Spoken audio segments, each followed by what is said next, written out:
திண்டிவனத்தில் பாஜக வடக்கு மாவட்ட அலுவலகத்தில் நடைபெற்ற ஆலோசனைக் கூட்டத்தில் கட்சியினர் இடையே மோதலால் பரபரப்பு.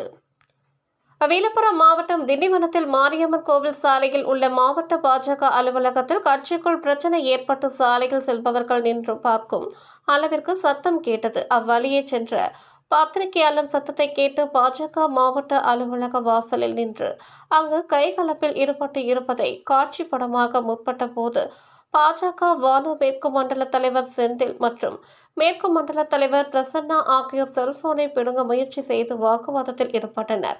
பாரத பிரதமர் நரேந்திர மோடி வருகின்ற 23ஆம் தேதி தேசிய ஜனநாயக கட்சி தலைவர்களுடனான கூட்டம் செங்கல்பட்டு மாவட்டம் மதுராந்தகத்தில் பொதுக்கூட்ட நிகழ்ச்சிக்காக ஆலோசனை கூட்டம்.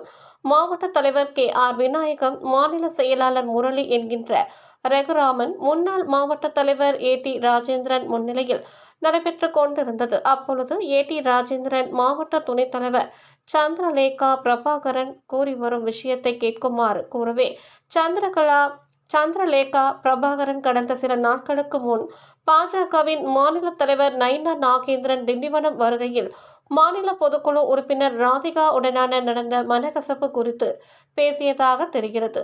அப்போது மாவட்ட தலைவர் KR விநாயகம், இது பிரதமருக்கான ஆலோசனை கூட்டம், தேவையில்லாததை இங்கு பேச வேண்டாம், அமைதியாக இருக்கும்படி கூறியும் சந்திரலேகா பிரபாகரன் தொடர்ந்து வாக்குவாதத்தில் ஈடுபட்டதால் ராதிகாவுக்கும் சந்திரலேகா மற்றும் அரசு மதுபான கடையில் பணியாற்றி கொண்டு பாஜகவில் முன்னாள் மாவட்ட அலுவலக செயலாளராக இருந்த அவரது கணவர் பிரபாகரனுக்கும் இடையே வாக்குவாதம் ஏற்பட்டு கைகலப்பாக மாறியிருக்கிறது.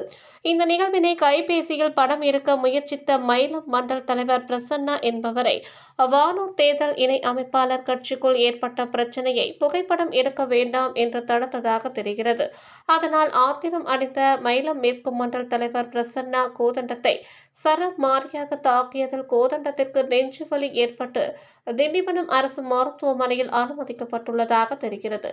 இந்நிகழ்வில் 100க்கும் மேற்பட்ட பாஜகவினர் இருந்தனர். இந்த சம்பவத்தால் மாரியம்மன் கோவில் தெருவில் பெரும் பரபரப்பு ஏற்பட்டது.